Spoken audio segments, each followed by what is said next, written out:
देखिए, कुछ लोग क्या होता है एब्सेंट रहते हैं क्लास में, इसलिए थोड़ी बहुत डाउट हो जाती है, लेकिन कोई प्रॉब्लम नहीं है। डेथ ऑफ ए पार्टनर वाला चैप्टर हम लोग कर रहे हैं और चैप्टर का कैलकुलेशन अगर आपके क्लास की सिर्फ बात करें, मतलब जो हम लोगों का क्लास 12 तक का एरिया है, तो उसमें बहुत ज़्यादा कॉम्प्लिकेटेड चीज़ नहीं रहता। सिंपली अगर डेथ वाला क्वेश्चन आया है आपका, तो ज़्यादा चांसेस है वो क्या बोलेगा, एक पार्टनरशिप बिजनेस है, 2 या 3 या 4 पार्टनर हैं, एक पार्टनर का सडन डेथ हो गया। अब अगर डेथ उसका हुआ है, वो तो चला गया, लेकिन उसके एवज में उसका कोई लीगल हेयर होगा, उसका कोई रिप्रेजेंटेटिव होगा, उसका कोई वारिस होगा, जिसको हम लोग यहाँ पर क्या नाम देते हैं, एग्जीक्यूटर। वो पर्सन आएगा और पार्टनरशिप फर्म से जो पुराने पार्टनर बचे हुए हैं उनसे सिंपली डिमांड करेगा कि जो पार्टनर डेथ किया उसका जितना पैसा बिजनेस में लगा हुआ है वो सारा हिस्सा आप हमारे नाम पे ट्रांसफर कर दीजिए। समझ रहे मेरी बात? तो हम लोग क्या करते हैं कि इसमें अगर मान लो सम से बोल दिया कि सारे पार्टनर का पूरा चीज चेंज करो और पूरा हिसाब निकालो, तो उसमें जैसे आप लोग एडमिशन और रिटायरमेंट में करते थे ना, रिवैल्यूएशन अकाउंट भी बनाना है, कैपिटल अकाउंट भी बनाना है, फिर नया बैलेंस शीट भी बनाना है, वो सारा चीज आपको करना पड़ेगा। समझ रहे हैं?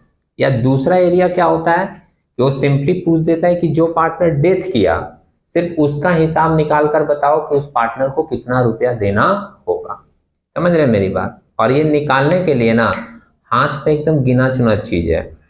हम लोग पिछले दिन भी जो सम्स किए थे, जो लोग आए होंगे वो लोग देखे होंगे, एकदम गिना चुना चीज है कि क्या क्या चीज निकाल कर हम लोग उसका हिस्सा दे देते हैं, है ना। एक बार मैं पहले आपको बता दूं, उसके बाद आप सम्स में भी देख लीजिएगा। हम लोग जनरली जब कोई पार्टनर डेथ करेगा तो उसके हिस्से में क्या देंगे, जो उसका कैपिटल लगा हुआ है वो तो देना पड़ेगा। दोगे कि नहीं? दे देंगे। अगर कोई पुराना फंड या रिजर्व है तो उसमें भी उसका हिस्सा होगा, वो फंड और रिजर्व से भी निकाल कर वो हिस्सा उसको दे देंगे। पुराना कोई प्रॉफिट है तो प्रॉफिट का हिस्सा भी निकाल कर देंगे, लेकिन ध्यान रखिएगा कि जब पुराना प्रॉफिट का हिस्सा उसको मिलेगा तो पुराना कोई लॉस होगा तो लॉस का हिस्सा भी उसमें से कटेगा। समझ रहे हैं?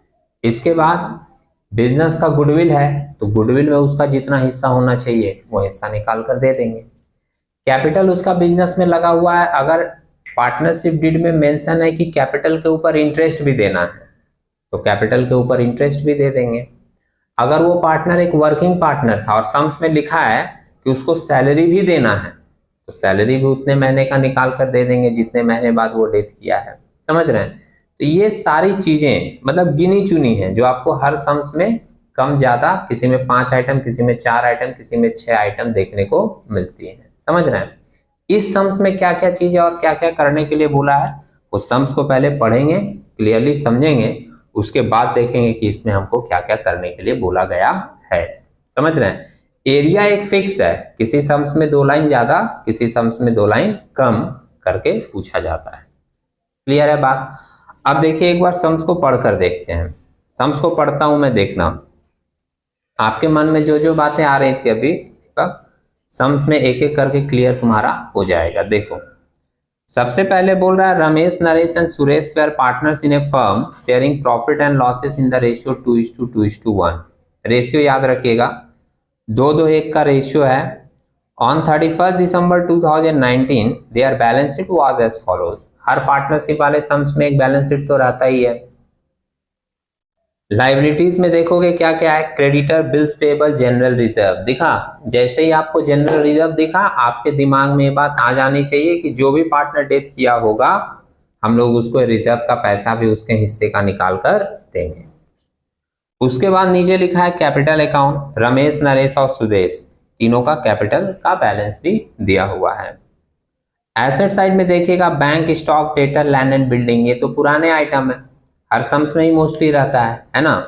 और एक आइटम और क्या है, प्रॉफिट एंड लॉस अकाउंट। ये बात आपको बताई गई है, अगर आपको याद ना हो तो मैं फिर से रिपीट कर दूं कि प्रॉफिट एंड लॉस अकाउंट का बैलेंस अगर लायबिलिटी साइड में दिया रहता है तो वो इंडिकेट करता है कि वो बिजनेस का प्रॉफिट है, लेकिन अगर प्रॉफिट एंड लॉस अकाउंट का बैलेंस अगर एसेट साइड में दिया रहता है तो वो इंडिकेट करता है कि वो बिजनेस का लॉस है, मतलब हमारा प्रॉफिट नहीं हुआ था लॉस हुआ था पिछले साल। ठीक है, ओके। तो ये लॉस है 1,60,000 का, इसको हम लोग डेबिट बैलेंस भी बोलते हैं, profit and loss account debit balance. अब देखिए नीचे इंफॉर्मेशन क्या है, यहां से ज्यादा समझने वाली बात है। Naresh died on 31 March 2020। पहले डेट चेक करना, तुम्हारा जो बैलेंस शीट दिया हुआ है वो बैलेंस शीट का डेट है 31 दिसंबर 2019, दिखा। और नीचे जो आदमी डेथ किया है वो किस डेट में डेथ किया है, 31 मार्च 2020। कितने महीने के बाद, 3 महीने के बाद। नोटिस किए, 31 दिसंबर का बैलेंस शीट है, डेथ किया है 3 महीने के बाद। तो कुछ जगह पर 3 महीने की कैलकुलेशन भी आएगी, इसलिए आपको डेट ध्यान से कंसिडर करके दिमाग में रखना होता। समझ रहे हैं, जब भी हम लोग सम्स करते हैं ना, ये पढ़ने के बाद सबसे पहले यही देखते हैं कि बैलेंस शीट कब का है, डेथ कब किया, और बीच में कितने दिनों का गैप है। क्या बोल रहा है, Naresh died on 31 March 2020, the partnership deed provided for the following on the death of a partner. क्या क्या चीज बोल रहा है पार्टनरशिप डीड में। नंबर 1 बोला है, goodwill of the firm was to be valued at 2 years purchase of the average profit of the last 5 years। ये लाइन आपके लिए नया नहीं होगा, आप लोग एक चैप्टर पढ़े हो, कौन सा, valuation of goodwill. Valuation of goodwill में ये सब कैलकुलेशन किया जाता था। Goodwill of the firm was to be valued at 2 years purchase of the average of last 5 years। The profit of the year for the year ended 31st December 2018, 31st December 2017, 31st December 2016 और 31st December 2015 where 50,000, 80,000, 1,10,000 and 2,20,000 respectively। 4 साल का profit यहाँ पर दिया हुआ है, और हम लोगों को बोला है कि गुडविल का वैल्यू निकालना है on the basis of last 5 years profit. तो 4 साल का प्रॉफिट तो यहाँ है, और 1 साल का प्रॉफिट कहाँ है, 1 साल का प्रॉफिट आपका बैलेंस शीट में दिख रहा है।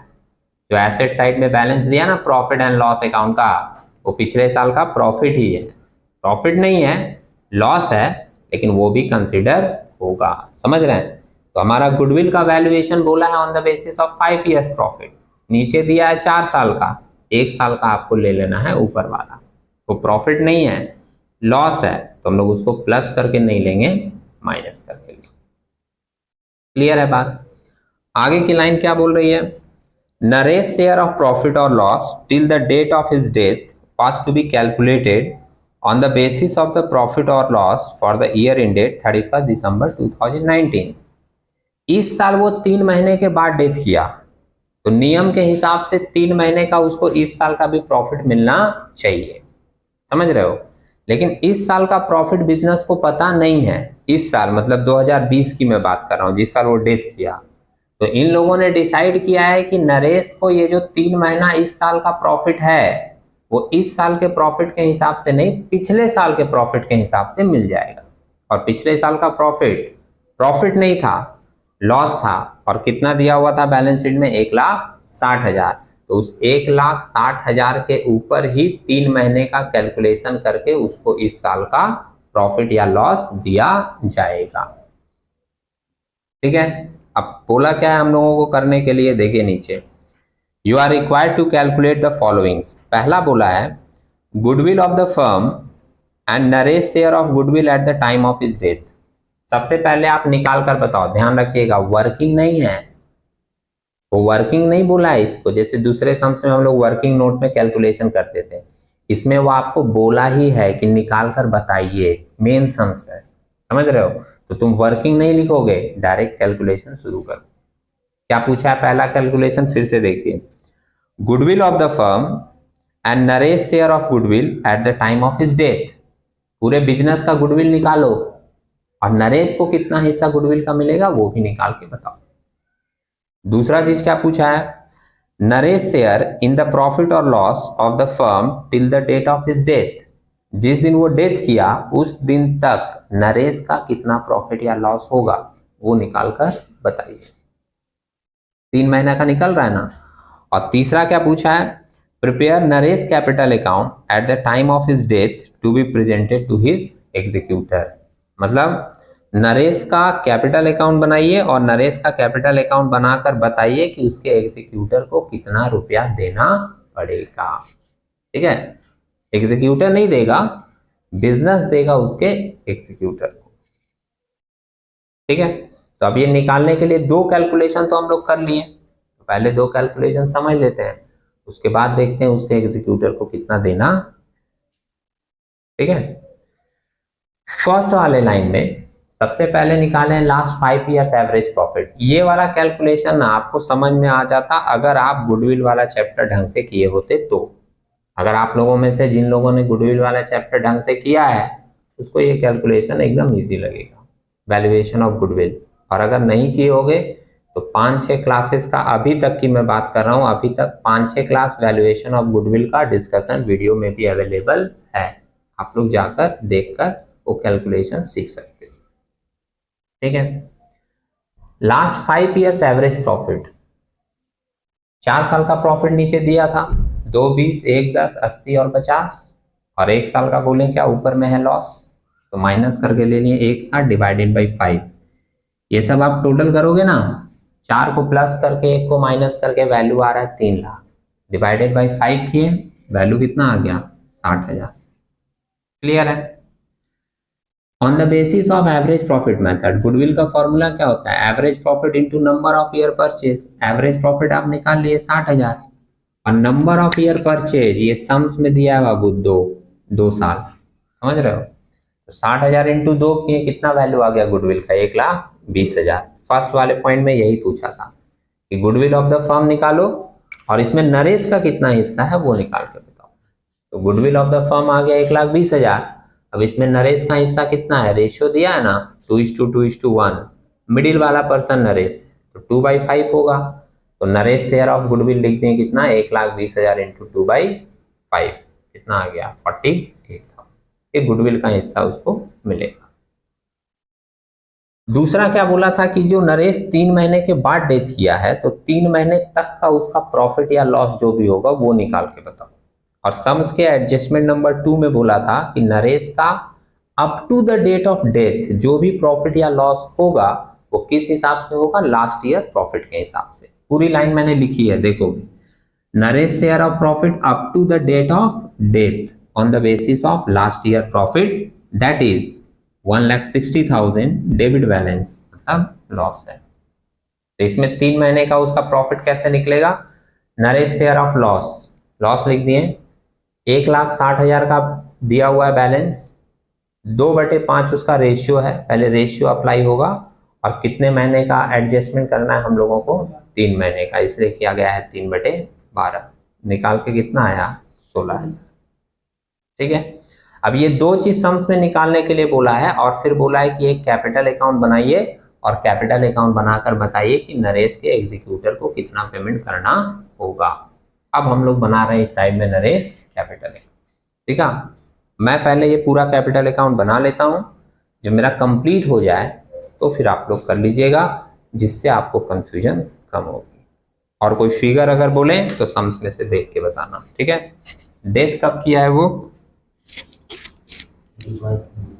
2020 का डेट है ना हमारा, तो जिस दिन वो डेट किया ना उसी दिन है सारा हिसाब होगा, मार्च 31 है ना, बोलो, तो हम लोग क्या है ये वाला डेट में ही सारा हिसाब कर देंगे। क्या क्या उसको देना है, बहुत सिंपल थॉट है, हर सम्स में बोले हैं डेट वाला, जो जो चीज उसको देना है वो सब उसके क्रेडिट में आएगा और जो जो चीज उससे काटना है वो सब डेबिट में आएगा। इसी कॉन्सेप्ट पे था। तो पहले क्या क्या उसको देना है ये सोचो। उसको देना है बाई बैलेंस बीडी बोलकर उसके कैपिटल का बैलेंस, शायद 3 लाख दिया था सम्स में, दिया है ना। उसके बाद हम लोग देंगे उसको रिजर्व का हिस्सा, रिजर्व था ना सम्स में, जनरल रिजर्व है ना, तो पूरा लिख दे रहे हैं by general reserve. General reserve का हिस्सा हम लोग उसको दे देंगे भाई, कितने का रिजर्व है 30,000 का, तो पूरा थोड़ा ही देंगे, जितना उसका हिस्सा होगा उतना ही देंगे ना। और उसका रेशियो कितना है 2/5, तो काटेंगे तो होगा 6 पंजे 30, 6,000 और इंटू 2 12,000। ठीक है।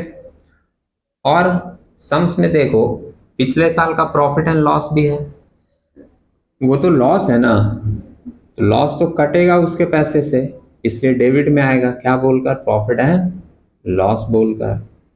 और प्रॉफिट एंड लॉस कितने का है भाई? 1,60,000 का। तो पूरा लॉस क्या उसी से लोगे? नहीं, उसके हिस्से का ही लोगे ना। उसके हिस्से का आ रहा है 2/5। कितना आएगा? 16 दूनी 32, 3 20, 64 ना। क्लियर है? ओके। और उसको क्या देना है सोच लो। और उसको देना है गुडविल का हिस्सा। ये गुडविल का हिस्सा उसका निकला है ना, दिख रहा है 48,000। तो हम लोग बाई शेयर ऑफ गुडविल बोलकर ही हिसाब उसका दिखा देते हैं, बाई शेयर ऑफ गुडविल। और ये हम लोग अभी कैलकुलेट किए हैं पॉइंट नंबर ए में, इसलिए यहाँ लिख देते हैं ए। कितना देना है? 48,000। क्लियर है? और ये जो 16,000 का उसका निकला है क्या? इस साल के 3 महीने का लॉस। प्रॉफिट नहीं है, लॉस है। प्रॉफिट होता था तो हम लोग क्रेडिट में लिखते थे, इस बार तो लॉस देना है तो डेबिट में लिखेंगे। और इस साल का जो 3 महीने का लॉस होता है वो किस नाम से एडजस्ट किया जाता है? बोलिए। हाँ, profit and loss suspense account के नाम से। Profit and loss suspense account के नाम से हम लोग ये बी नंबर पॉइंट में निकाले हैं 16,000 रुपया एडजस्ट कर देंगे। ठीक है। सुनो, यहाँ पर ना सबसे ज़्यादा कन्फ्यूजन होता है कुछ लोगों को, इसलिए बात ध्यान में रखिएगा। जैसे मान लो किसी के मन में आ गया यहाँ प्रॉफिट का लॉस काटें, फिर प्रॉफिट एंड लॉस बोल के 16,000 दिखाएं, 2 बार क्यों दिखाएं? आ सकता है मन में। तो ध्यान रखना कि ये वाला जो 64,000 है ये पिछले साल का लॉस एडजस्ट हुआ है। पिछले साल लॉस हुआ था तो उसमें तुम भागीदारी दोगे ना भाई, एडजस्ट किए। और ये जो 16,000 दिया गया है वो इस साल का लॉस है। 3 महीना इस साल भी रहे हो तो इस साल का मिलेगा। समझे? तुम्हारे मन में एक क्वेश्चन आता तो दोनों उसी फिगर पे क्यों निकालें?